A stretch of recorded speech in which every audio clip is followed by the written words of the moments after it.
రామకృష్ణ గారు మీరేమంటారు? ఈ ఈ తాజా రేవంత్ రెడ్డి గారి డిమాండు, చంద్రబాబు గారి రెండు కళ సిద్ధాంతం.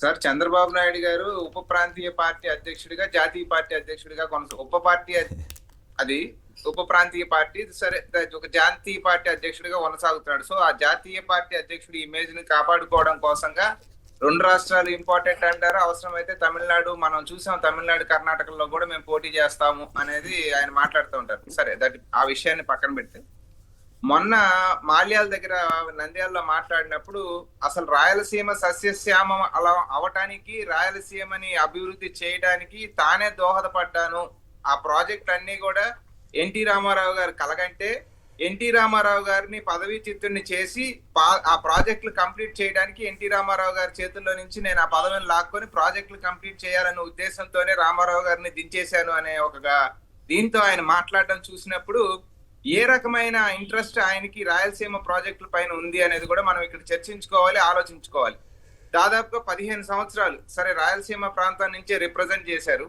15 సంవత్సరాలుగా ముఖ్యమంత్రి చేసిన వ్యక్తి మధ్యలో 2004 నుంచి 2014 వరకు కాంగ్రెస్ ప్రభుత్వం సార్.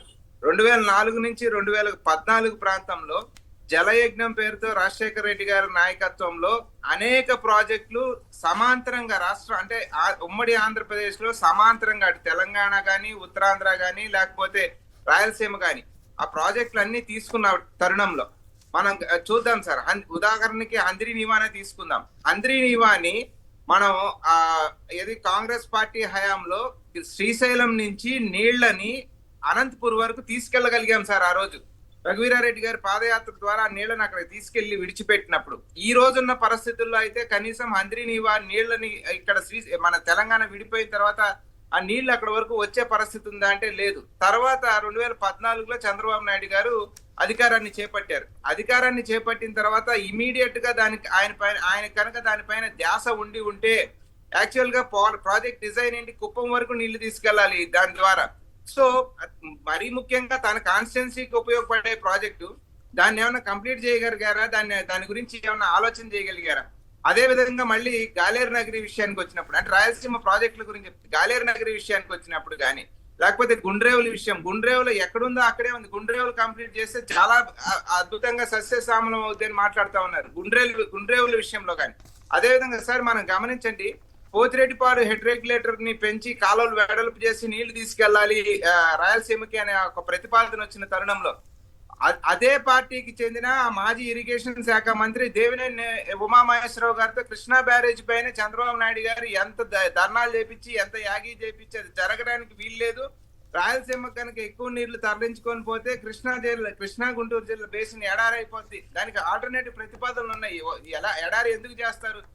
ఒకే రాష్ట్రం కదా, రెండు రాష్ట్రాల మధ్య తకరారు అంటే అది వేరే విషయం. కానీ ఒకే రాష్ట్రంలో రెండు ప్రాంతాల మధ్య కూడా తకరారు పెట్టి, తగాదా పెట్టి దాన్ని ఆపించగల సమర్థుడు చంద్రబాబు నాయుడు గారు అయినప్పుడు, దాన్ని నేను కంప్లీట్ చేస్తాను అని మనకు చెప్తున్నప్పుడు, అని నేను ఇంత గతంలో కూడా చెప్పడం జరిగింది, తనకి ఏదో ప్రాజెక్టుల పట్ల చిత్తశుద్ధి ఉన్నట్టు, తను కట్టాలని ప్రయత్నిస్తున్నట్టు, ఆ ప్రాజెక్టులని పక్క రాష్ట్రాల వాళ్ళు ఆపే ప్రయత్నం చేస్తున్నట్టు, ఇదంతా ఒక ఇది జరుగుతా ఉంది తప్ప ఇదంతా కూడా ఒక ప్యూర్లీ డైవర్షన్ టాక్టిక్స్ సార్.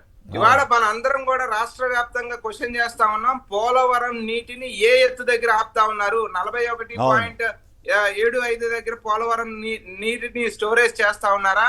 లేదు ఫుల్ ఫ్లెడ్జ్డ్ గా ఏదైతే డ్యామ్ ఉందో 45 మీటర్ల ఎత్తు దగ్గర మీరు అక్కడ దాకా నీళ్లు ఆపుతా ఉన్నారా అని చర్చ తీసుకొచ్చినప్పుడు, దాని గురించి మళ్ళీ సమాధానాన్ని అంతకు ముందు ప్రభుత్వమే ఒప్పుకుంది, వాళ్ళు ఒప్పుకోవడం వల్ల ఈ రోజు ఈ పరిస్థితి వచ్చింది.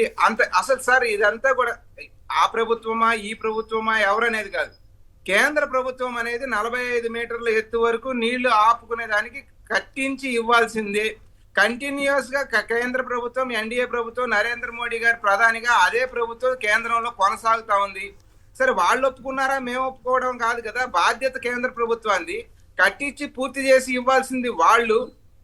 ఇక్కడ మధ్యలో మనకి గొడవ పెట్టి వాళ్ళు ఇక్కడ R&R ప్యాకేజ్ ని ఎగ్గొట్టించుకునే దానికి జరుపుతా ఉంటే, దాన్ని జస్ట్ డైవర్ట్ చేసి 41 మీటర్ల దగ్గరే నీళ్ళు ఆగితే మన చర్చ అంతా కూడా అక్కడ ఉంటే ఈ అసమర్థత బయటపడుతుంది. కాబట్టి రాయలసీమ ప్రాజెక్టుల గురించి కొత్తగా మళ్ళీ ఒక బనకచర్ల ప్రాజెక్టు ప్రపోజల్ గురించి అసలు దానికి ఆల్లేదు చూడలేదు. దాని గురించి చర్చలు, దాన్ని ఆపేసే ప్రయత్నాలు, ఇక్కడ నుంచి మాట్లాడడం అనేది ఎంతవరకు కాదుగా ఇది ఇప్పుడు సరే అది దాని మీద 2 రోజులు మాట్లాడుకున్నాం. ఇప్పుడు రాయలసీమ ఎత్తిపోతల పథకానికి టెండర్ పెట్టారు రేవంత్ రెడ్డి గారు. ఆయన శిష్యుడుగా చంద్రబాబు గారు నాకు 2 తెలుగు రాష్ట్రాలు మాకు ముఖ్యమే అంటున్నాడు ఆయన. నిన్న మొన్న బనకచర్ల గురించి కూడా ఎక్కడ మాట్లాడకుండా రేవంత్ రెడ్డి గారు ఏమో నేను ఆపేశానని చెప్తుంటే ఈయనేం మాట్లాడలేకపోతున్నారు మంత్రి ఏదో మాట్లాడినప్పటికి కూడా. ఇప్పుడు రాయలసీమ ఎత్తిపోతల పథకానికి కూడా ఎర్త్ పెట్టాడు ఆయన రేవంత్ రెడ్డి గారు. దీన్ని ఒప్పుకుంటారా చంద్రబాబు గారు? అంటే అసలు ఆయన తెలంగాణ ప్రయోజనాల కోసం చంద్రబాబు గారు ఉన్నారా, ఏపీ ప్రయోజనాల కోసం ఉన్నారా? ఒకవేళ ఆయన నిజంగానే బనకచర్ల అంత ఇంపార్టెంట్ అనుకుంటే ఖచ్చితంగా బనకచర్ల మీద గట్టిగా నిలబడి ఉండాలి కదా, ఎందుకు మాట్లాడలేదు? సార్ ముందు ఒక క్లారిఫికేషన్, ఒక ఇంటర్వ్యూలో రేవంత్ రెడ్డి గారు మీరు చంద్రబాబు నాయుడు గారు శిష్యుడు అన్నప్పుడు ఆయన చాలా స్ట్రాంగ్ గా చెప్పడం జరిగింది, నేను శిష్యుడిని కాదు సహచరుణ్ణి. ఆయన చెప్తారు, నేను కూడా చెప్తుంటాను 2-3 సార్లు. కాదు సరే, మీరు కాంగ్రెస్ కాబట్టి మీకు కొంచెం ఇబ్బంది ఉండొచ్చు. మా అందరికీ తెలుసు గురు శిష్యుల బంధం ఎలా కొనసాగుతోంది. మీ నాయకత్వం, మీ కాంగ్రెస్ నాయకత్వం బీజేపీ తోటి ఎలా అలయబలయ అయింది. ఇక్కడ కాంగ్రెస్ బీజేపీ కేంద్ర ప్రభుత్వం అనధికారికంగా మీటింగ్ పెడితే కాంగ్రెస్ వాళ్ళు ఎందుకు వెళ్తారండి? ఎందుకు వెళ్ళాలండి? అధికారికంగా పెట్టమని అడగొచ్చు కదా బనకచర్ల మీద. లేదా ఇంకో అఫీషియల్ మీటింగ్ కాకుండా చంద్రబాబు గారు పిలవంగానే వెళ్తాడు ఈయన. అది ఆ గొడవలోకి వద్దు. నా ఉద్దేశం, నా ప్రస్తావన ఏమంటే ఇప్పుడు రాయలసీమ ఎత్తిపోతల పథకానికి కాంగ్రెస్ ముఖ్యమంత్రి వ్యతిరేకిస్తున్నారు. తెలుగుదేశం ముఖ్యమంత్రి ఏం చేస్తారు? ఆయన 2 కళ్ళ సిద్ధాంతమా లేకపోతే ఎట్లా? ఈ పాటి రిప్లై ఇవ్వాలి కదా ఆయన. మామూలుగా అయితే ఏదన్నా జరిగితే ఊరికే తెత్తున మీద పడిపోతుంటారు కదా. మరి ఎందుకు రిప్లై ఇవ్వలేదు రేవంత్ రెడ్డి గారికి నిన్ననగా ఆయన స్టేట్మెంట్ ఇస్తే చంద్రబాబు గారు?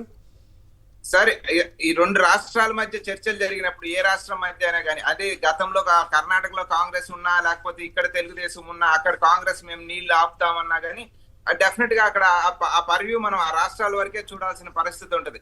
ఎస్, డెఫినెట్ గా ఇవాళ రాయలసీమ ప్రాంతానికి సంబంధించి రేవంత్ రెడ్డి గారు మాట్లాడుతా ఉన్న తరుణంలో అన్ని రాజకీయ పార్టీలు ఒకటే వాయిస్ తో ఖచ్చితంగా మా ప్రాంతం యొక్క హక్కులను కానీ, మా ప్రాంతం యొక్క ప్రజలకు అందించాల్సిన నీళ్లను కానీ మేము ఖచ్చితంగా సాధించుకొని తీరుతాం, మా ప్రాంతాన్ని మేము కాపాడుకుంటాం అనేది నిజంగా గనక చిత్తశుద్ధి ఉంటే ఇక్కడి నుంచి అధికార పార్టీ మాట్లాడాలి. అధికార పార్టీ మాట్లాడుతూనే అధికార పార్టీకి కనుక ఇంకొంచెం బలం కావాలి, ఒకే వాయిస్ వెళ్ళాలి అనుకున్నప్పుడు ఖచ్చితంగా అవసరమైతే అఖిల పక్షాన్ని కూడా పిలిపించుకొని చర్చలు జరిపించి దీన్ని సింగిల్ వాయిస్ గా రాష్ట్రం నుంచి మెసేజ్ పంపించాల్సిన అవసరం అయితే ఖచ్చితంగా ఉంది.